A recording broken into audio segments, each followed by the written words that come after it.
pero no pudo ver mucho más, pues el final del grito coincidió con el final del salto. En efecto, aún reverberaba en su garganta el rugido horripilante cuando Builder Llega se precipitó por la tronera al interior de la extraña fortaleza. Cayó parado en un costado de la plaza, con su aspecto fiero y rugiente, y cambiando constantemente de mudra en un torbellino de hachazos, puñaladas y mandobles. Rápidamente fue rodeado por los 15 berserkir, quienes pararon diestramente sus golpes mientras trataban de calmar al bravo Builder Llega. Lo que ocurrió a continuación es digno de ser narrado con detalles, pues resultará difícil de creer a las mentes inarquizadas, y en ello reside su mérito. Apenas repuesto Builder Llega de su ataque de furia berserk, recién bajado el brazo armado ante la presencia de sus parientes, cuando el puño de uno de ellos se estrelló con violencia en su pecho. Trastabilló a causa del impacto y cayó hacia atrás sin poder evitarlo, pues una pierna bien dirigida se trabó con las suyas en una diestra zancadilla. Sin embargo, no llegó a dar con el piso. Varios berserkir situados por detrás suyo habían extendido sigilosamente una capa, manteniéndola firmemente por los bordes, la cual se ahuecó y tembló al recibir el cuerpo que caía indefenso. Acto seguido procedieron a tensar horizontalmente la capa, logrando que Builder Llega volase a considerable altura, para recogerlo nuevamente y repetir la operación varias veces.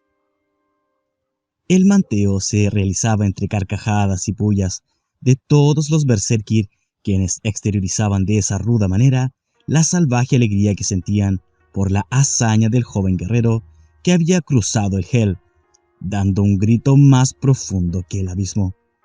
Y era también el bautismo de camaradería al novato que se incorporaba al círculo dorado de la Einherjar.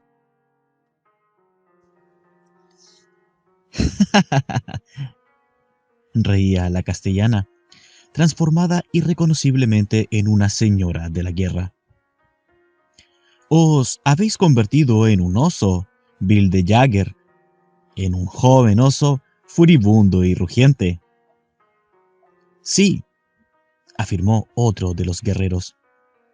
Es digno de un berserkir forzar la huida de 100 cohortes de demonios. Y así por el estilo. Hacían exclamaciones de admiración y reían sin dejar de mantear al heroico joven quien, lejos de disgustarse, reía también a carcajadas, contagiado de aquella bárbara alegría. Y ahora que hemos visto esta curiosa escena, vale la pena hacer una breve reflexión. Piénsese en esta recepción que los berserkir tributaron a aquel que se incorporaba junto a ellos como su igual, luego de cumplir la increíble proeza espiritual de transmutarse en sida inmortal. Piénsese en esta recepción plena de alegría y de gozo, sinceramente manifestado, y compárese con la abyecta sumisión que exige la jerarquía blanca a sus infelices iniciados. Un iniciado sin arca debe estar presto para arrodillarse y besar las afeminadas túnicas de los maestros de sabiduría y gurúes, quienes enseguida apoyarán dulcemente sus santos pies en la humilde cabeza y la hundirán piadosamente en el barro de la esclavitud. Piénsese en estas dos actitudes, compárese y extráigase una conclusión. Luego podrá elegirse el camino a seguir. Nosotros, de todos modos, lo diremos aquí. ¡Qué diferencia insuperable entre la bella estampa del berserkir, enfrentado fieramente al enemigo para ganar su derecho a la inmortalidad espiritual, y luego de la batalla, riendo alegremente con sus cameraden, sin enfrentamientos ni secretos, sin jerarquías, unidos todos por un código de honor que solo obliga a guardar fidelidad con aquel que está más allá de todo mal.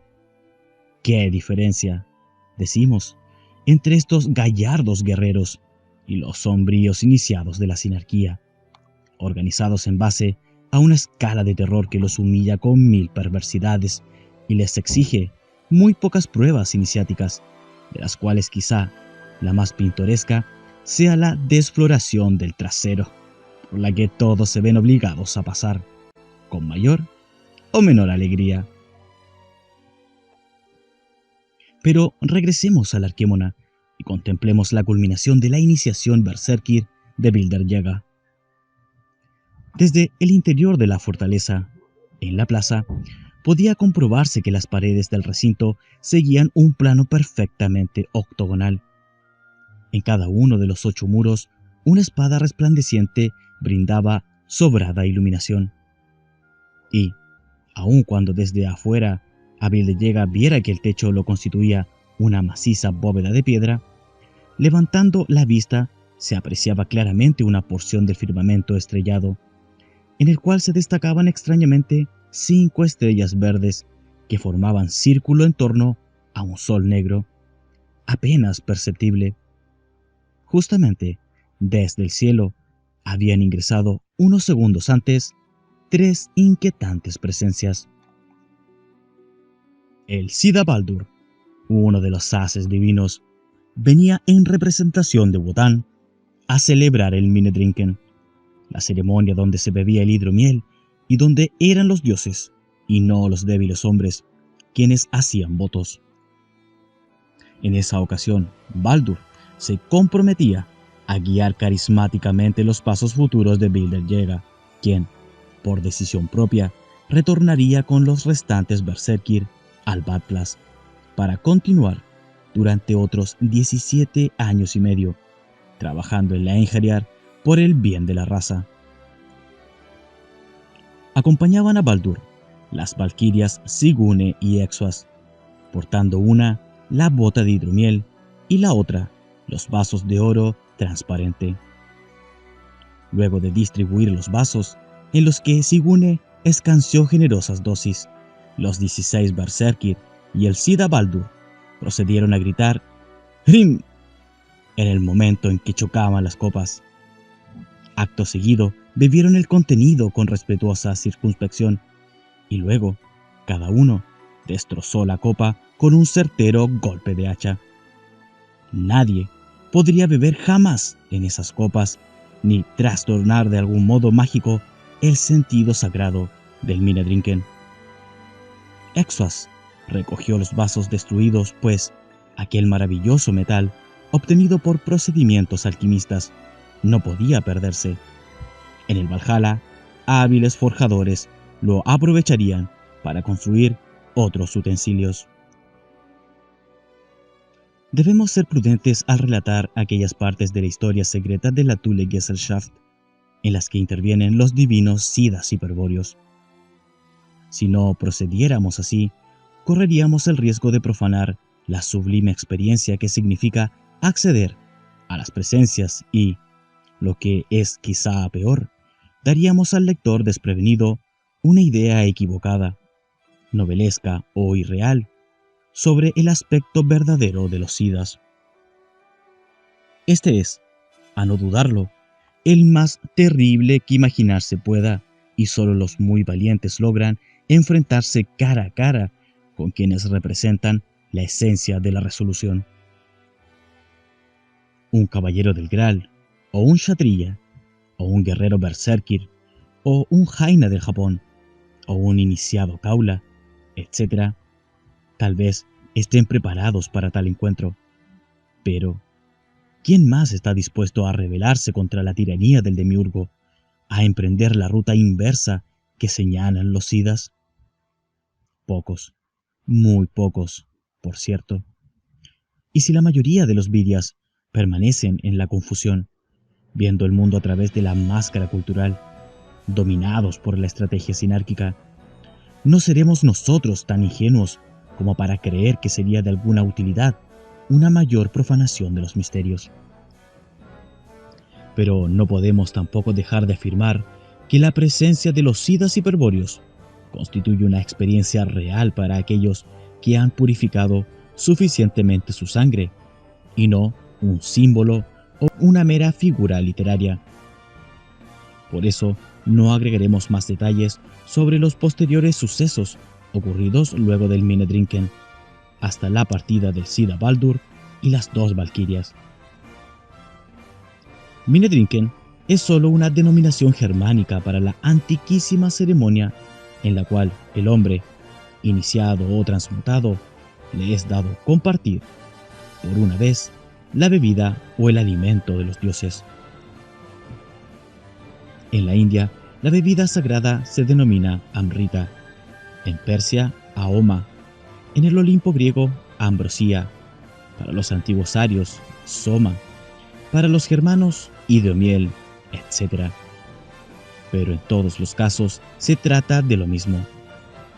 El hombre transmutado bebe una bebida también transmutada, cambiada en sus características originales y dotada luego de poderes especiales.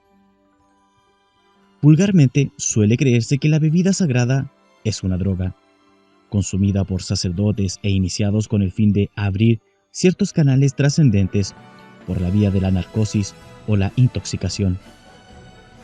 Esta absurda creencia supone reducir, por ejemplo, a los guerreros berserkir a nivel de miserables y viciosos hippies. Es la sinarquía la que emplea narcóticos y tóxicos para minar y destruir el cuerpo de sus adeptos, que buscan la iluminación mediante un viaje.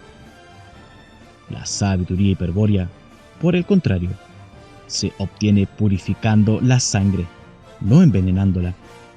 Los grados de trascendencia que alcanza un Virya despierto serán siempre permanentes, nunca transitorios y efímeros como aquellos que han sido ganados por medio de la droga. Si esto es así, ¿cuál es entonces el verdadero rol que juega la bebida sagrada en el conjunto de técnicas secretas de liberación espiritual? En primer lugar, el hidromiel, así como el soma o cualquier otra bebida sagrada, posee la propiedad de fijar el recuerdo de sangre que ha sido previamente alcanzado por medio de técnicas de purificación o por actitudes estratégicas adecuadas. En segundo lugar, digamos que, por tal motivo, la bebida sagrada jamás se bebe a priori de la experiencia trascendente. No tendría sentido, pues se correría el riesgo de fijar estados morbosos, los que, ligados a la conciencia de manera permanente, acabarían por arrastrar a quien así procediera a la locura. Como síntesis y claro ejemplo de cuanto hemos dicho, conviene recordar que los trovadores medievales germanos, los Minnesänger, celebraban el ritual del Minedrinken, durante el cual bebían el hidromiel y consagraban a aquellos que habían descubierto, dentro suyo, en la sangre, la presencia de un misterio de amor. Vale la pena agregar, como complemento, la curiosa relación existente entre el signo rúnico del anís y otra de las bebidas sagradas, esta vez de Turquía, el anisado. La palabra anís es antiquísima, de la época atlante, y por lo tanto muy anterior a los Fudark germanos, aunque estos descienden también de un sistema atlante, la cábala acústica. Tiene una raíz an, que alude a gigante antiguo, como en Atlante o en Anteo. La segunda parte, is, más que con la diosa egipcia Isis, tiene que ver con Freya, la diosa nórdica, señora del hielo, que es una versión tardía y occidental de Lilith, diosa hiperbórea asociada con el planeta Venus. Justamente la runa Is, cuyo símbolo es I, significa diosa del hielo y corresponde al número 22 en el antiguo Fudark. La runa número 4 del mismo alfabeto se llama Ansus y se halla consagrada a Las-Wotan. La unión de las runas Ansus e Is forman la palabra anís, cuya grafía rúnica se ve en la imagen siguiente. Este poderoso símbolo, junto con la estrella de 8 puntas, representa el poder de los señores de Venus. Los berserkir dibujaban la runa anís dentro de una estrella de 8 puntas como símbolo principal de sus blasones y escudos y, según ya vimos, Bilderjega empleó su poder contra los demonios del Hel. Es sabido que el anisado, un aguardiente elaborado a partir del anís, la Pimpinella anisum, es consumido con particular agrado desde la antigüedad en el cercano y Medio Oriente. El primer nombre de esta planta umbelífera es de origen griego, anison, con raíces equivalentes a las ya dadas para el anís. Lo curioso aquí no es la coincidencia de nombres, sino el hecho de que otro aguardiente, de sabor semejante al anisado, fue elegido por numerosas sectas islámicas muy secretas como la bebida sagrada por excelencia. Este segundo aguardiente, cuyo parecido con el anisado es tan notable que no puede ser casual, es fabricado a partir del fruto del árbol badián. Y esta es la coincidencia mayor. El fruto capsular del badián, de aroma y sabor tan semejante al anís, se presenta en pequeños racimos de 8 semillas, siguiendo una ley simétrica tan estricta que todos ellos forman una estrella octogonal. Es por esa razón que se le llama anís estrellado, aunque no sea verdadero anís, y no puede menos que llamarnos la atención ver nuevamente asociados los símbolos de los señores de Venus, el nombre anís y la estrella de 8 puntas, sin contar la bebida sagrada. Cuando los berserkir cesaron de aplicar la ley del cerco sobre el arquémona y de practicar la oposición estratégica contra los lapis oppositionis, cesó el desnivel espacio-temporal entre la plaza y el Bad Place, y pronto todo volvió a la normalidad en la cripta subterránea. Se disipó el aire denso y se vio a los 16 berserkir parados en distintos sitios de la plaza, concentrados, cada uno de ellos, en el ritual de sincronización, pero sin abandonar sus posturas guerreras. El escudo alzado y, en la mano derecha, el hacha describiendo un amenazador semicírculo. Habían cumplido con la ceremonia de iniciación y un nuevo miembro, Bilder Llega, se había sumado a la Einherjar. Por otros 17 años y medio, nadie más obtendría ese privilegio. Pero esa vez debía cumplirse una segunda ceremonia, según ya dijimos, con objeto de consultar el juego del Mesías.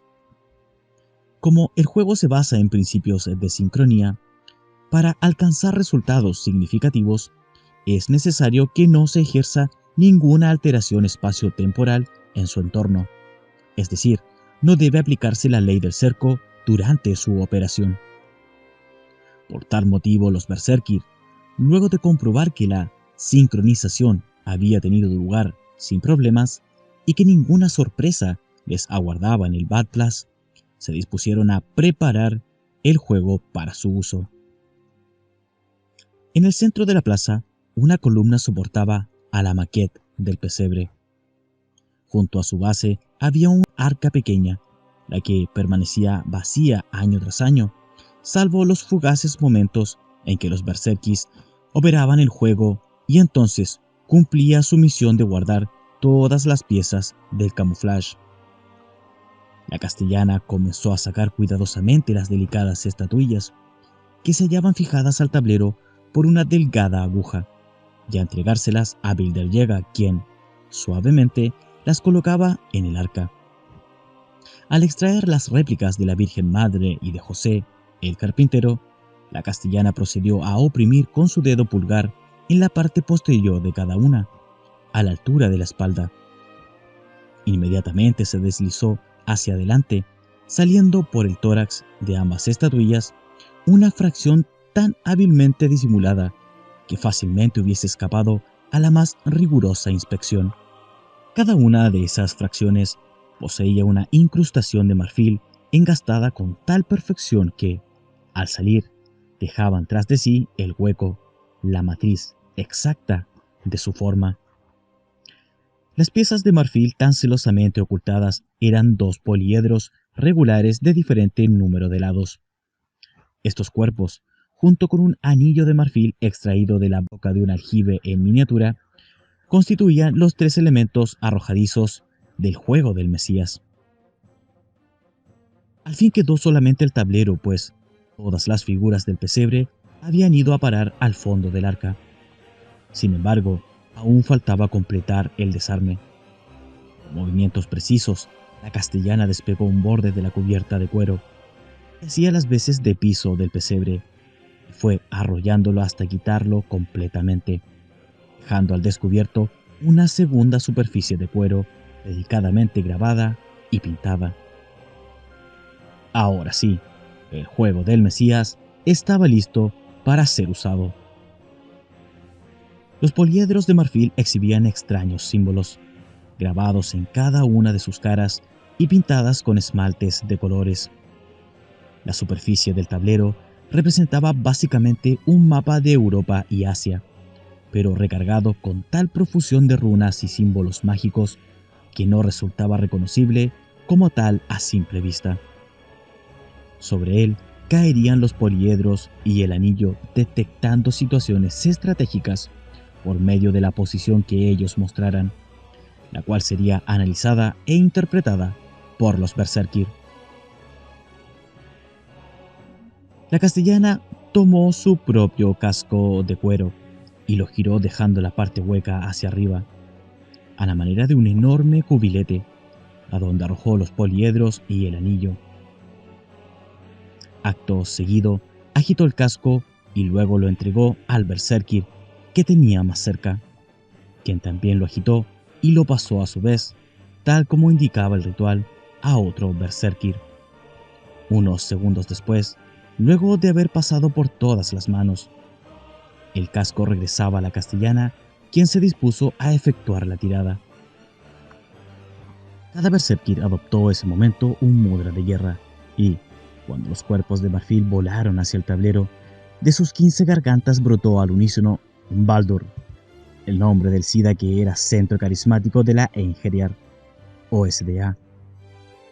La castellana no compartió este ritual y, al momento de arrojar los cuerpos, simplemente preguntó en voz alta: ¿cuándo se cumple la pauta Triple H?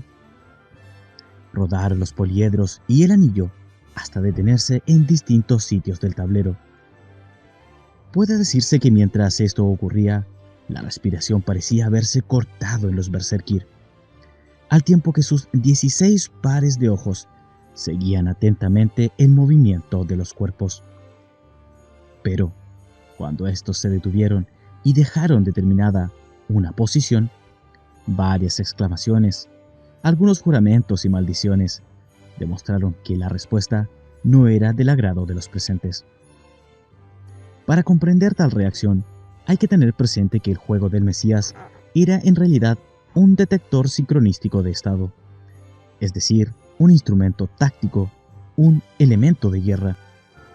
Su función era medir el alcance de las estrategias en juego, valiéndose de fenómenos de primer grado de determinación, es decir, sin que intervenga otra intencionalidad. Sometido solo al libre juego de las leyes naturales, a su determinación mecánica. La pregunta y el movimiento de los cuerpos ocurren simultáneamente y por eso es dable esperar que exista una relación entre ambos hechos. Pero tal relación no será nunca de causa y efecto, donde un fenómeno determina al otro. Es decir, la pregunta no determina la posición de los poliedros, pero es sincronística con ella, y por eso la posición resulta significativa. Es necesario meditar mucho sobre las implicaciones metafísicas que tiene este modo de actuar para comprender que al preguntar y arrojar simultáneamente los cuerpos, la naturaleza no puede evitar dar la respuesta. Por el contrario, esta respuesta semiótica ha sido arrancada al demiurgo por un golpe táctico de aquellos que saben lo que hacen.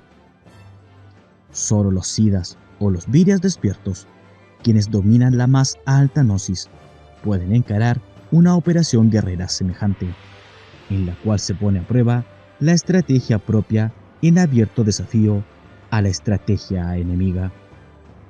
¿Qué esperaban hallar los Berserkir en la posición de los cuerpos? Ya lo dijimos al comienzo, una indicación precisa sobre la pauta Triple H. El juego del Mesías era capaz de detectar el tiempo en que vendría el enviado de Wotan y de expresarlo por medio de su posición ganadora. Cuando el tiempo del enviado estuviese próximo, los poliedros semióticos caerían sincronísticamente, revelando el hecho trascendente. Entonces, la Einherjar o SDA cumpliría su misión de encontrar al enviado y entregarle los secretos de la sabiduría hiperbórea. Luego, la orden sería disuelta y los últimos Berserkir quedarían en libertad para partir o acompañar al gran jefe en su guerra total contra los Elemental Basen. Fuera de la posición ganadora, cualquier otra distribución de los cuerpos sobre el tablero mostraba infaliblemente la relación de fuerzas existente en el momento de efectuar la tirada. En otras palabras, una evaluación analógica de la posición permitía conocer la situación propia y la intensidad de la previsión enemiga, posibilitando con esos datos una verificación objetiva, periódica, sobre la correcta marcha de la estrategia propia. Con estos conceptos, considerando que la mayor aspiración de los Berserkir radicaba en compartir la gloria de acompañar al enviado en su misión de guiar y transmutar a los pueblos hiperbóreos, se comprenderá, quizá, el motivo de sus expresiones de disgusto al comprobar que los cuerpos no habían caído en la posición ganadora y deberían aguardar, por lo tanto, otros 35 años hasta que la historia brindara una nueva oportunidad generacional. Porque el hecho de que durante la operación del juego no saliese la posición ganadora significaba fundamentalmente que la raza aún no estaba preparada para recibir al enviado de los dioses. Y entonces, luego de las maldiciones y feroces juramentos que los Berserkir vociferaban al comprobar que aún estaba lejos el tiempo del enviado, suspiraban y se lamentaban afligidos por la situación confusa de los Virias perdidos. Pero, si bien no se diera la posición ganadora, un análisis sobre la situación de los poliedros en el tablero daría importante información estratégica. Por ejemplo, la nueva posición indicó a los Berserkir que, tal como venía ocurriendo desde muchas décadas atrás, la máxima presión enemiga se registraba en un lugar específico del sur de Alemania. Esto y mucho más les permitió saber el detector sincronístico de estado. Pero no vamos a transcribir aquí las conclusiones a que daban lugar los análisis y evaluaciones de cada posición. Sería demasiado extenso y difícil de interpretar sin conocer previamente la forma concreta que tenía el juego del Mesías. Nuestra intención era, simplemente, transmitir una idea sobre el instrumento diseñado por John Dee como parte del elemento tercero de su estrategia A1, es decir, del método que posibilite la consecución de la pauta Triple H. Creemos que con lo expuesto hasta ahora sobre el juego del Mesías, este propósito esclarecedor se ha cumplido. Por lo tanto, dejaremos por el momento a los Berserkir de la SDA. Abandonaremos la cripta subterránea y su terrible misterio, y nos ocuparemos de desentrañar el último interrogante que subsiste en el presente curso de acción. El mismo quedó pendiente desde el principio y se refiere a la pregunta: ¿qué procedimientos son indicados por el método para reconocer al enviado? Será conveniente volver al comienzo y retomar el texto del parágrafo segundo, letra D, que decía: análisis del elemento tercero. El método debe cumplir, entre otras, las siguientes condiciones principales. Primero, tiene que dar, en cualquier época, una indicación objetiva de la situación propia y de la posición enemiga. Segundo, determinará con absoluta seguridad el momento en que la pauta Triple H se esté por cumplir. Tercero, permitirá a la SDA reconocer inequívocamente al enviado de Wotan, ese jefe germano invencible de quien depende la pauta Triple H.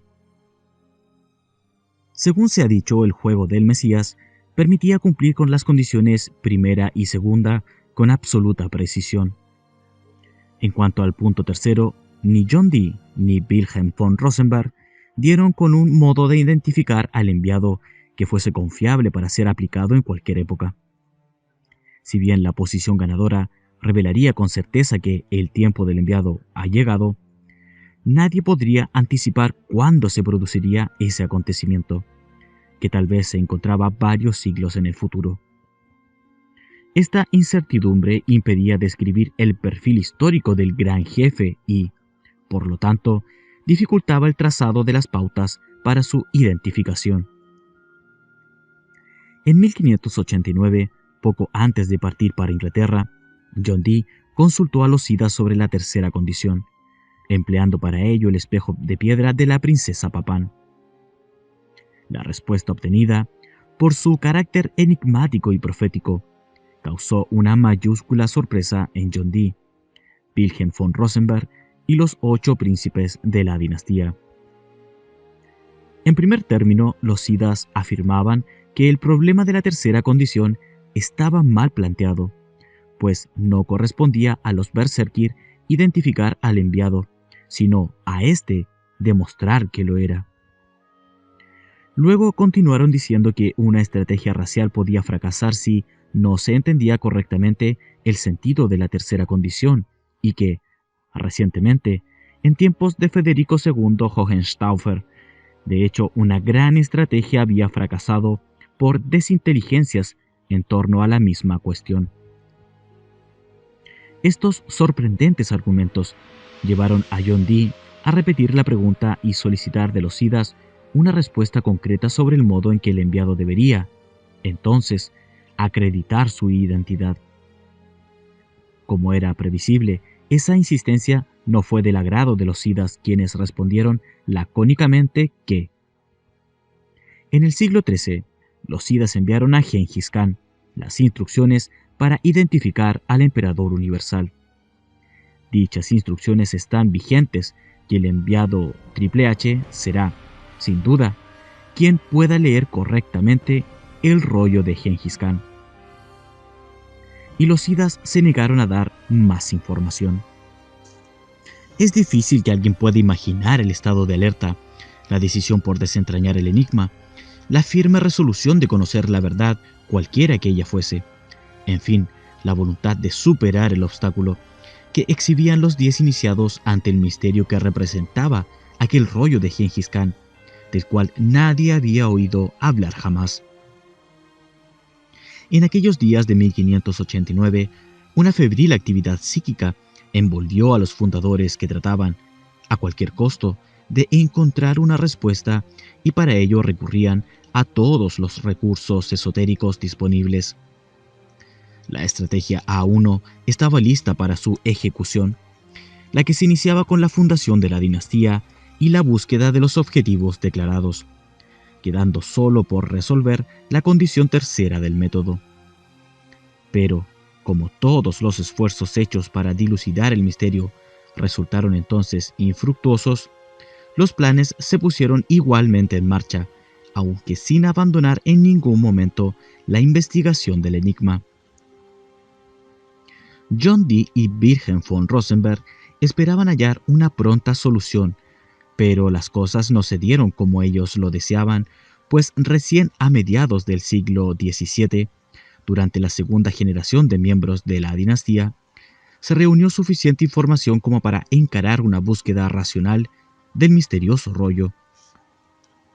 Esta búsqueda dio sus frutos a fines del siglo XIX, es decir, más de 2 siglos después, consumiendo en ese lapso enormes energías de la SDA, que se sentía a cada vez más apremiada por la historia. Sin embargo, pese a todas las dificultades que trajo aparejado, el misterio del rollo de Gengis Khan resultó ser altamente beneficioso para la SDA, y cabe suponer que justamente por la gran magnitud de su importancia, sobrepasara la capacidad de evaluación de los fundadores, que no vieron en él más que una dificultad. En realidad, el misterio del rollo, del que poco a poco se iba conociendo su trama secreta, tenía la virtud de conectar a la SDA con una corriente hiperbórea de la historia interrumpida abruptamente en el siglo XIII. La SDA retomaba, en cierto modo, esa corriente que nosotros, para sintetizar, denominamos estrategia O de los SIDAs, y la actualizaba en la estrategia A1. En el próximo capítulo, titulado Esquema histórico de la SDA, nos proponemos mostrar el rumbo secreto seguido por la SDA entre los siglos XVII y XX, dejando en claro que su influencia en la historia de Europa en ese periodo ha sido más importante de lo que podría suponerse. Pero, por las razones recientemente expuestas, el esquema histórico no comenzará directamente en el siglo XVII, sino que incluirá una introducción en la cual se resumirán la estrategia O y los sucesos del siglo XIII que dieron lugar al misterio del rollo de Gengis Khan. El desarrollo de este capítulo nos llevará directamente al siglo XX y a las dos últimas etapas de nuestro relato, la Germanenorden y la Thule Gesellschaft.